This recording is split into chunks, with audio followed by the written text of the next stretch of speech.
अस्सलाम वालेकुम, welcome back to my YouTube channel Sameena and Saleem kitchen. कैसे हैं आप लोग? क्या आप लोग जानते हैं कि लोगों को रेस्टोरेंट का खाना इतना पसंद क्यों होता है? क्योंकि इसकी खुशबू और इसका जायका दोनों ही बहुत कमाल होते हैं। इसलिए आज मैं भी आपके लिए रेस्टोरेंट स्टाइल चना पुलाव की रेसिपी लेकर आई हूँ। तो चले फिर वीडियो को स्टार्ट करते हैं।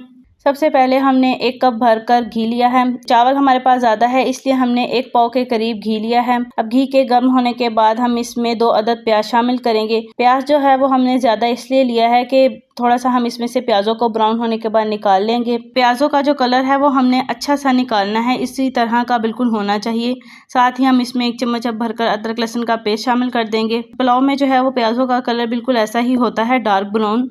अब हम 2 टमाटर इसमें डालेंगे और सब चीज़ों को अच्छे से भूनेंगे। और हम 1 चम्मच इसमें हरी मिर्चों का पेस्ट डालेंगे और थोड़ा सा पानी भी अब शामिल कर देंगे। हरी मिर्चों का पेस्ट डालने से इसका जो जायका है वो मजीद बढ़ जाएगा। अब स्पाइसेस में हम इसमें 1 चम्मच नमक डालेंगे। नमक आप अपनी मर्जी के मुताबिक ज़्यादा या कम कर सकते हैं। 1 चम्मच लाल मिर्च, ये भी सिर्फ टेस्ट के लिए ही हम शामिल करेंगे। 1 चम्मच चिली फ्लेक्स, 1 चम्मच हम धनिया पाउडर डालेंगे और 1 चम्मच जो है वो हम जीरा शामिल करेंगे और मसाले को अच्छे से भूनेंगे। अब हम चनों का जो है वो पानी इसमें डाल देंगे और 1 चम्मच काली मिर्च डालकर बॉईल किए हुए चने शामिल करेंगे और इसे इतना अच्छा सा भूनना है कि इसका घी निकलना शुरू हो जाए। और देखिए ज़रा चना पुलाव का हमने कितना अच्छा सा कलर निकाला है, बिल्कुल पुलाव वाला कलर है इसका।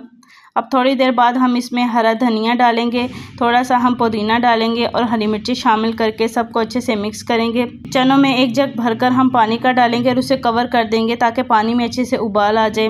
अब पानी में उबाल आ चुका है, हम इसमें अब 1 किलो चावल शामिल करेंगे और उसे मिक्स करेंगे। चावलों में हमने ज़्यादा चमचा नहीं मारना, इससे जो है वो चावल टूटना शुरू हो जाएंगे। बस हम हल्का सा इसमें चमचा लगाएंगे और इसे ऊपर से कवर कर देंगे और 10 से 15 मिनट के लिए इसे ढक्कन देकर ही पकाना है। और देखिए ज़रा चावल कितने अच्छे से पक रहे हैं। अभी भी देखिए चावलों में पानी बाकी है। हम इसको अच्छे से उलट पलट करने के बाद 10 मिनट के लिए दम पर लगाएंगे और 10 मिनट बाद खिले खिले चना पुलाव बिल्कुल तैयार हो चुका है। हम इसको खीरे प्याज वाले रायते के साथ सर्व करेंगे। अगर आपको वीडियो पसंद आई तो चैनल को सब्सक्राइब करें, वीडियो को लाइक और शेयर करना ना भूलें। फिर मिलते हैं मज़ेदार रेसिपी के साथ।